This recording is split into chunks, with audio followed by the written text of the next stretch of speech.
प्रभु परमात्मा ने हम सबको यह मनुष्य जीवन दिया है और इस मनुष्य जीवन को प्राप्त करके कोई विशेष प्रयोजन पूर्ण करने के लिए हमको ये जीवन दिया है। लेकिन अधिकांश मनुष्यों का जीवन उस प्रयोजन से दूर रहता है और पूरा जीवन प्रमादग्रस्त रहते हैं। प्रमाद का अर्थ होता है, ऐसे मद शब्द का अर्थ होता है मदि हर्षे, व्यक्ति हर्ष रहता है, प्रसन्न रहता है, मौज करता है। और प्रमाद का अर्थ प्रकर्षण, अर्थात जो चीज गलत है उसमें बड़ा खुश रहता है, इसको कहते हैं प्रमाद। इसको अलग अलग तरह से बताया गया। कल महात्मा मेधुर जी के मुख से भी हम इस बात को सुन रहे थे। अकार्य करणात् भीता और कार्य विवर्जनात् च, कार्याणाम च विवर्जनात्, जो न करने योग्य कार्य है उसको करने से हमको डर लगता है और डर लगना चाहिए। जो व्यक्ति को गलत कार्य करते हुए कोई भय नहीं होता, अर्थात कोई लज्जा नहीं, कोई शर्म नहीं, कोई भय नहीं, वो व्यक्ति तो मानो अपने जीवन का सर्वनाश कर रहा है, क्योंकि गलत करने पर भी उसको डर नहीं लग रहा। सुअर को लगता नहीं है कि मैं सुअर हूं और मैं कीचड़ में पड़ा हूं। भैंस को नहीं लगता है। भैंस वहीं जाते हैं जहाँ पर कीचड़ हो पानी में। शुद्ध पानी में भैंस को नहाने के मजा नहीं आता। यदि मनुष्य होकर भी व्यक्ति ऐसे ही हो जाए तब तक क्या कहना है। तो मनुष्यों की स्थिति बनी रहती है, बस खाया पिया घूमा और जीवन चल रहा, और उससे बड़ा संतोष भी कर लेते हैं।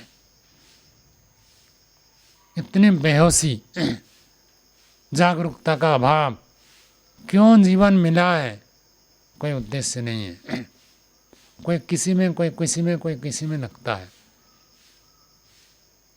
और अनेक बार ऐसे देखने में आता है, व्यक्ति घर छोड़ता है, परिवार छोड़ता है, धंधा छोड़ता है, नौकरी छोड़ता है, आध्यात्मिक मार्ग को अपनाता है, लेकिन वो व्यक्ति ऐसी गलती करता है जो लौकिक व्यक्ति में नहीं करता। लौकिक व्यक्ति बहुत मिलेंगे और मिलते हैं। वो 3 बजे उठते हैं, 3:30 उठते हैं, 4 बजे उठते, गृहस्थ है। वो कभी हवन नहीं छोड़ते, कभी वो उपासना नहीं छोड़ते। लेकिन व्यक्ति आध्यात्मिक मार्ग में आते हुए, वेशभूषा धारण करते हुए जीवन में कोई जागरूकता नहीं है। चलो रोगी हो जाए तो हम भी तो नहीं कर पाएंगे, लेकिन खटकना चाहिए कि मैं नहीं कर पा रहा हूँ, मेरे से गलती हो गई।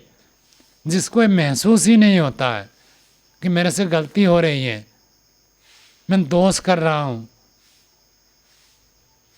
उसकी क्या उन्नति संभावना कर सकते हैं। चुभना चाहिए, जैसे कांटा चुभता है, सुई चुभ जाती है, ऐसे अपनी गलती चुभनी चाहिए।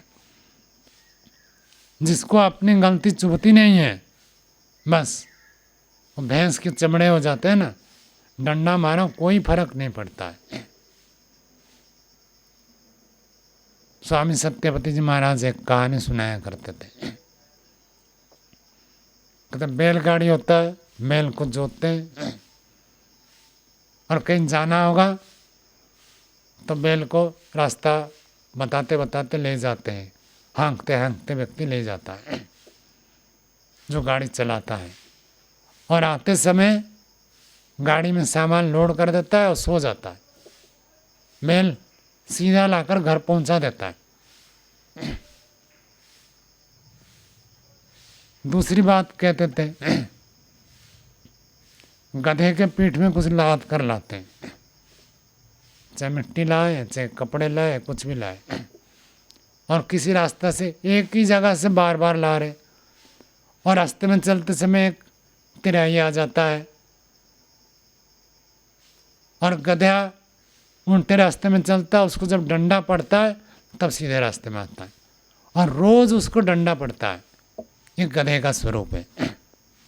स्वामी सत्यपति जी सुनाया करते थे, जो व्यक्ति बार बार गलती करता है और डंडे पड़ने पर गलती को छोड़ता है, वो तो गधे के तुल्य हो गया। मनुष्य शरीर मिला है, लेकिन मनुष्य होने पर भी मनुष्यपन नहीं है। मनुष्य का अर्थ ही होता है मननशील, विचारशील, प्रत्येक कार्य को देखे, सोचे, विचार करे, मैं ठीक कर रहा हूँ गलत कर रहा हूँ। ये गलती रोज हो रही है, अब उसको व्यक्ति कोई ध्यान ही नहीं देता। ऐसे व्यक्ति को मरा हुआ व्यक्ति कहते हैं। कृष्ण जी ने यही तो कहा, अर्जुन को समझाया, आप क्या मारोगे, डर क्या रहे हो कि ये मेरा पितामह है, ये गुरु है, ये सब मरे हुए हैं। वो कोई मरे हुए थोड़ी थे, जीवित थे, फिर भी मरे हुए क्यों कहा? क्योंकि वो गलत काम करते थे, और जो व्यक्ति गलत काम करता है उसी को ही महर्षि दयानंद ने वेदवासी में लिखा है, ये केचा आत्महनो जना। जो व्यक्ति आत्महनन करता है, अर्थात आत्मस्थ ज्ञान जानता है ये ठीक है ये गलत है, फिर भी गलती करता है, वो आत्मानंद जना है। कौन नहीं जानता था? पितामह भीष्म नहीं जानते थे, द्रोण नहीं जानते थे, कृपाचार्य नहीं जानते थे, कर्ण नहीं जानता था, दुर्योधन नहीं जानता था, सब जानते थे। धृतराष्ट्र को भी पता था, तो कहीं सब तो मरे हुए हैं, मरे हुए को मारने से कोई पाप नहीं लगता। और तुम मारोगे क्या, ये तो पहले से ही मरे हुए हैं। शरीर चल रहा, श्वास चल रहा है, श्वास चलने का नाम जीवन नहीं होता है। जीवन किसको कहते हैं? मनुष्य का जीवन सामान्य नहीं होता है, इसके लिए नहीं मिला है। खाना पीना मौज करना और बस जैसी इच्छा हो वैसे करो। पशु ऐसे होते हैं, मन मर्जी करते हैं। रोज आते हैं ना बंदर, और उनको फिर भगाया जाता है, मारा जाता है, फिर भागते हैं। तो पशु ऐसे होते हैं।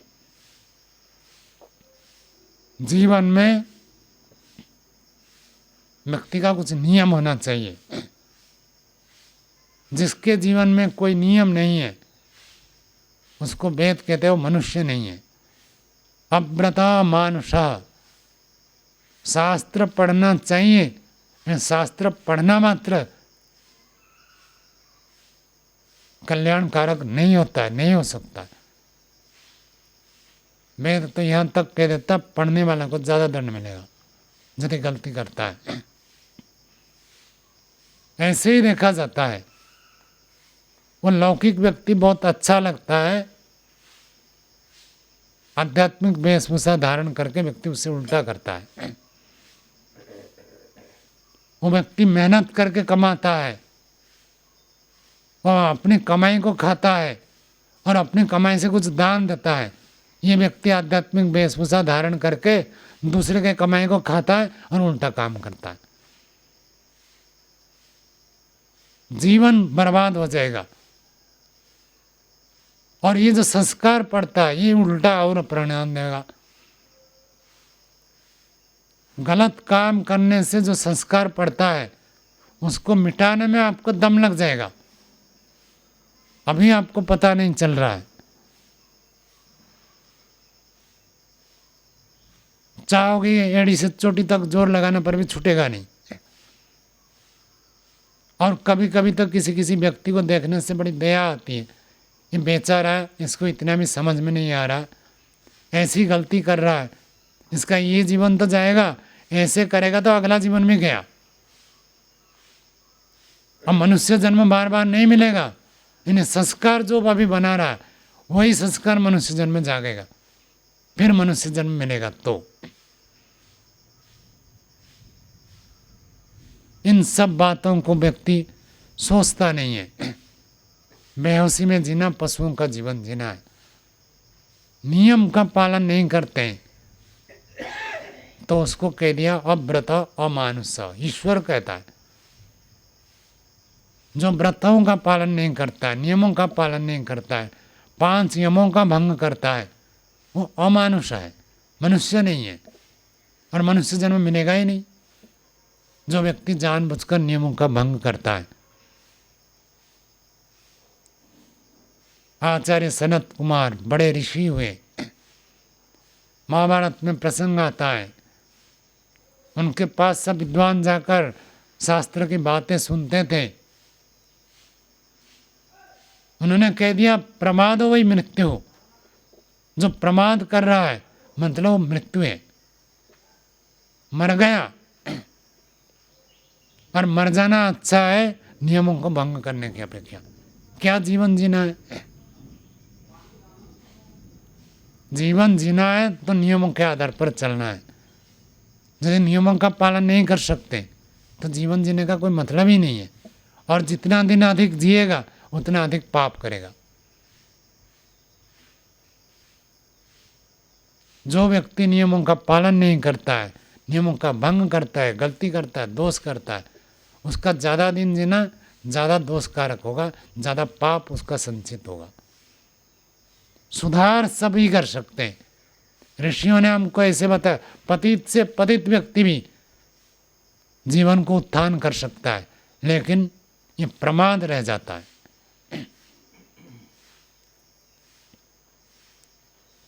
तो प्रमाद ऐसे जकड़ लेता है व्यक्ति को, व्यक्ति उससे निकल ही नहीं पाता, और उसको वही ठीक लगता है। एक एक व्यक्ति के अंदर इतनी क्षमता, इतना सामर्थ्य परमात्मा ने भर कर दिया है, इन प्रमाद करके सब मानव बढ़िया से बना खीर पूड़ी हलवा मिठाई उसको लेकर नाली में डाल देता है। एक दिन में व्यक्ति कितना पुरुषार्थ कर सकता है, शारीरिक पुरुषार्थ, वाचनिक पुरुषार्थ, मानसिक पुरुषार्थ, विद्या के क्षेत्र में पुरुषार्थ, ध्यान के क्षेत्र में पुरुषार्थ, ईश्वर के साथ संबंध बनाने में, व्यवहार काल में। लेकिन व्यक्ति सब कुछ छोड़ता है, आलस्य प्रमाद करके चलता है, ये संस्कार पड़ जाता है। एक बार पानी बह जाए, अब उसके बाद सूख भी जाए तो दोबारा पानी गिरे तो उसी रास्ते में जाए लगा। गलती करने का जो संस्कार बना हुआ है, उल्टे काम करने का जो संस्कार बना हुआ है, उसी धारा में आपको घसीटता है और व्यक्ति बेहोश रहता है, सोचता है ठीक चल रहा है। एक दिन में कोई व्यक्ति सारे दोषों को छोड़ नहीं सकता, निश्चित बात है, कोई मना नहीं, लेकिन गलती को महसूस तो करे, मेरे से ये गलती हो रही है, कौन सी बड़ी गलती हो रही है, किस गलती के कारण से मुझे बहुत हानि उठानी पड़ती है, कौन सी गलती को ऋषियों ने बहुत बड़ी गलती बताई और मैं कर रहा हूँ। इतना तो जागरूक रहे, बस पहले इसी गलती को छोड़ दे। एक तो छोड़े, बाकी गलती का महसूस करे, एक गलती छोड़े, वही गलती बार बार बार बार बार बार आवृत्ति हो रही है। ये कोई जीवन नहीं है। अब बड़े विद्वान आते हैं, आप लोगों को तो कुछ पूछना नहीं होता, मैं कहता हूँ कुछ पूछो। जो बेहोशी में जिएगा वो क्या पूछेगा? जीवन में आलस्य करते हो, प्रमाद करते हो, पुरुषार्थ नहीं करते हो, विद्या के क्षेत्र में कोई गति नहीं है, पूछने के लिए कुछ है नहीं, क्योंकि वो ठीक ठाक लग रहा है ना, मैं जैसे हूँ ठीक लग रहा, और ठीक लगेगा तो पूछेगा क्या? कहाँ खड़े हो? इतने बड़े विद्वान आते हैं, अब उनसे आपको पता ही नहीं चलता कि उनकी योग्यता क्या है, उनकी महत्ता क्या है, कैसे उन्होंने प्राप्त किया, कुछ जिज्ञासा नहीं है। आचार्य योगेश भारद्वाज जी का है ना, मनुष्य का अर्थ ही होता है जिज्ञासा। जिसके अंदर जिज्ञासा नहीं है वो मनुष्य ही नहीं है। जड़ वस्तु है ना, खंबे है, पेड़ पौधे, कोई प्रश्न नहीं पूछेंगे, उनको कोई जानने की इच्छा नहीं होती है। बड़े विद्वान आते हैं जिनका जीवन में साधना है, तप है, विद्या है, उनके पास आपको पूछने के लिए कोई प्रश्न नहीं होता। तो खंबे में और आप में क्या अंतर है? जीवन जियो, बस मनुष्य जन्म मिला है, पार करो, उसके बाद फिर भोगने के लिए तैयार हो जाओ।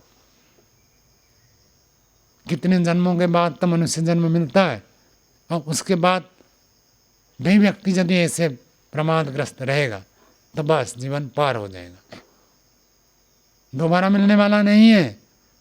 और लौकिक व्यक्ति अपनी कमाई खाता है, ये व्यक्ति आध्यात्मिक वेशभूषा धारण करके दूसरे की कमाई खाता है, घाटे में ये ज़्यादा जाएगा। दान लेना कोई सरल बात नहीं है, दान देना सरल है, दान लेना कठिन है, लगेगा उल्टा।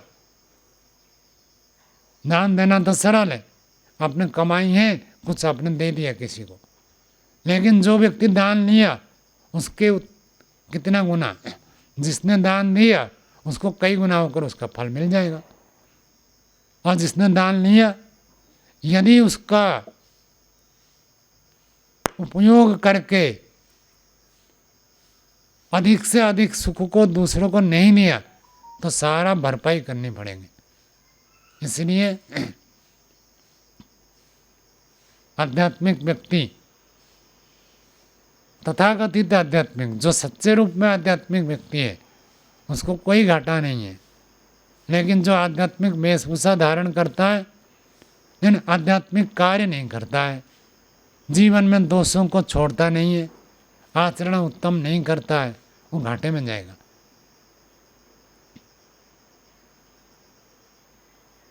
और जिसके अंदर तपस्या करने की भावना नहीं, वो आध्यात्मिक मार्ग आकर पछताएगा। सुख भोगने की इच्छा है, अच्छा है, धंधा करो, नौकरी करो, पैसा कमाओ, खाओ, भोगो। यदि आध्यात्मिक मार्ग में आकर सुख भोगने की इच्छा रखते हैं तो बहुत पछताएंगे ना। आचार्य जी कहा करते थे, न घर के रहोगे ना घाट के रहोगे। ना आध्यात्मिक मार्ग में आपको सफलता मिलेगी, क्योंकि सुख भोगने की इच्छा है, ये आपको 4 बजे उठने नहीं देगा, सोने की इच्छा करेगा। व्यायाम करने से परिश्रम होगा, आराम करने की इच्छा होगी। ध्यान करने में नींद आएगी, यज्ञ करने में आलस्य करेगा, मंत्र पाठ करेगा ही नहीं। मंत्र चल भी रहा तो मन में कुछ और चलेगा, क्योंकि सुख तो वही दिख रहा है ना, यज्ञ में सुख दिखेगा ही नहीं, तो वही चलेगा। तो आध्यात्मिक मार्ग में आना घाटा में किसौदा हो जाएगी। यदि सुख भोगने की इच्छा है, सांसारिक सुख भोगने की इच्छा, आध्यात्मिक सुख तो बहुत मिलता है। यदि इस मार्ग में आ गए, दृढ़ता से हम इसमें चलते हैं, आंतरिक सुख मिलता है, आध्यात्मिक सुख मिलता है। नहीं तो भूखे रहोगे, आध्यात्मिक सुख मिलेगा नहीं और लौकिक सुख भोगोगे। धारण कर लिया आध्यात्मिक व्यक्तियों का वेशभूषा, कोई फायदा नहीं होगा और उनको बहुत दुर्दशा होती है। गीता से लेकर वेद तक सब जगह यही बताया। जिनके अंदर सुख भोगने की इच्छा है, सांसारिक सुख भोगने की इच्छा है, और दिखाते हैं हम बड़े संयमी है, साधु है, ब्रह्मचारी है, सन्यासी है, तो उनको दंड मिलेगा। स्वाभाविक प्रवृत्ति है, संसार में रहेंगे तो सुख भोगने की प्रवृत्ति बनेगी, उसको हटाना पड़ेगा, तभी तो साधना है। भोगने की इच्छा हुई, भोग लिया, तो क्या साधना होगी। सोने की इच्छा हुई, सो गए, खाने की इच्छा हुई, खा लिए, तो क्या आध्यात्मिक उन्नति होगी। सोने से पहले देखना चाहिए कि सोने के लिए समय है क्या, परमात्मा ने समय किसके लिए दिया है। विचार नहीं है। रोगी हो जाए, मैंने आचार्य दिनेश जी को देखा। एक बार मैं गया था, बहुत बीमार थे, उनको बीमार के कारण देखने गया था। मैंने कहा आप लेट जाइए। कहा नहीं स्वामी जी, ऐसी बात है, अभी उपासना का समय है, भले मैं उपासना कर नहीं पाऊंगा, लेकिन लेटने से संस्कार खराब हो जाएगा। आज बीमार के कारण लेट जाओगे, कल बिना बीमार के लेटोगे, ये निश्चित बात है। और बीमार होने पर भी जो व्यक्ति कष्ट होते हुए भी बैठेगा, अगले दिन स्वस्थ होने पर उसको सोने की इच्छा होगी ही नहीं। बीमार होने पर बैठ रहा तो स्वस्थ होने पर कैसे सोएगा? ये तपस्या का मार्ग है, और तपस्या करेंगे तो सुख मिलेगा, नहीं तो नहीं मिलेगा। आध्यात्मिक सुख मिलेगा। जो व्यक्ति तपस्या करता है उसको आंतरिक सुख मिलता है, बाहर के सुख उसको आवश्यकता नहीं पड़ती। अष्टाध्याय में सूत्र आता है, तपा तप कर्म कस्यैव। पहले जो तपस्या करता है वो तपस्वी को तपाते हैं, अर्थात तपस्या करने में उसको बड़ा कष्ट होता है। शुरू में कोई गुरुकुल आता है, 4 बजे उठने में बड़े परेशानी होता है। ठान ले कि मैं एक दिन में 4 बजे के बाद सोऊंगा नहीं, जब मृत्यु हो जाए, इतना संकल्प करना पड़ेगा, तभी होगा। नहीं तो विषयों का आकर्षण, अब वर्षा का मौसम है, ठंड लग रही है, कंबल मिला हुआ है, इच्छा तो होगी कंबल ओढ़ कर सो जाऊं। लेकिन जब ठान लेगा, चाहे सृष्टि प्रलय हो जाए, मृत्यु हो जाए, मैं नियम का भंग नहीं करूंगा। थोड़े दिन करके देखो, 1 साल करके देखो, कैसे आपको अंदर से उपलब्धियां होगी। कोई नियम नहीं, संकल्प नहीं, व्रत नहीं, बस चल रहे हैं। पुस्तक पढ़ने से कोई व्यक्ति महान नहीं बन सकता, लौकिक क्षेत्र में भी नहीं, आध्यात्मिक क्षेत्र में भी नहीं। पुस्तक पढ़ना केवल हमको जानकारी देंगे क्या करना है क्या नहीं करना है। जानकर यदि करेंगे नहीं तो क्या लाभ है?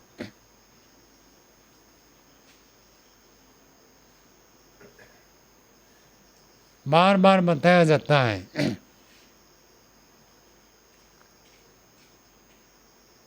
अध्यात्म में स्वयं की रुचि होना आवश्यक है, इसके बिना जीवन में गति नहीं होगी। रुचि नहीं हो रही है, कारण को ढूंढो, उसी को पकड़ो। क्यों नहीं हो रही है? सोने की इच्छा हो रही है, क्यों हो रही है? कितने बार सो चुका हूँ। सोचेंगे नहीं तो ऐसे तो पशु तो ऐसे जीवन जियोगे। सोने की इच्छा हो रही, सो गए, वो खटकना चाहिए, फिर विचार करो। ठीक है, आज सो गए, कोई विचार नहीं किया, कल तो सो गए, पक्की बात है। आज सो गए, आज विचार करो क्यों सो गया मैं, कितने बार सो चुका हूँ, नहीं सोता तो क्या हो जाता मेरा। तभी कुछ आप जीवन में करोगे। दोषों के प्रति जो व्यक्ति नहीं जागरूक होता है वो जीवन में कभी उन्नति नहीं कर सकता। सदा सर्वदा जागरूक रहना है। वही बताया, प्रमाद वही मृत्यु हो, प्रमाद मृत्यु का कारण है। और जागरूकता, पुरुषार्थ जीवन को आनंदित करता है। वो आनंद मिलेगा ना तब जब करेंगे नहीं, प्रमादग्रस्त होकर चलेंगे तो बस भैंस और सुअर जैसे जीवन चलेगा।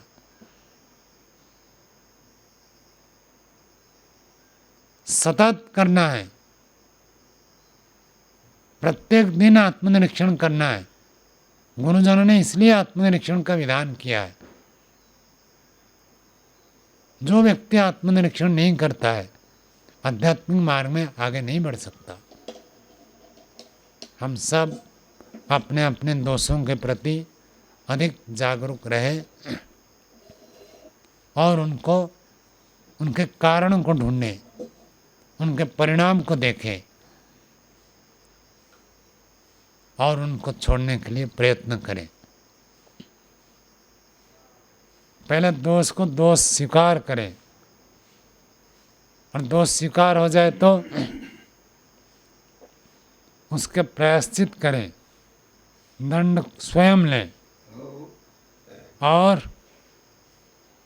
फिर भी दोष नहीं छूटेगा, इतना प्रबल है, फिर ईश्वर से प्रार्थना करें, हे ईश्वर मैं इस दोष को छोड़ना चाहता हूँ, छोड़ नहीं पाता हूँ, आप मुझे सहायता करें। सच्चे हृदय से हम ईश्वर से प्रार्थना करते हैं किसी भी दोष को छोड़ने के लिए, ईश्वर निश्चित रूप से सहायता करते हैं। महर्षि दयानंद ने चित्रम देवाना मंत्र की व्याख्या में लिखा, काम क्रोध विनाश के लिए सर्वोत्तम बल है, ईश्वर सर्वोत्तम बल है। ईश्वर से इच्छा तो होनी चाहिए ना, पहले स्वयं की इच्छा हो, दोष के प्रति जागरूकता हो, फिर उसको स्वीकार करे, ये बड़ा दोष है, मेरे जीवन में हानिकारक है, निधिध्यासन करें, ये दोष मेरे से क्यों हो रहा, फिर उसके बाद दंड लें, ईश्वर से प्रार्थना करें, तब दोष छूटते हैं, नहीं तो दोष नहीं छूटेंगे। तो समय हम दोष को छोड़कर जीवन को श्रेष्ठ बनाने के लिए प्रयत्न करें। इतना कहकर वाणी को विराम देते। ओम।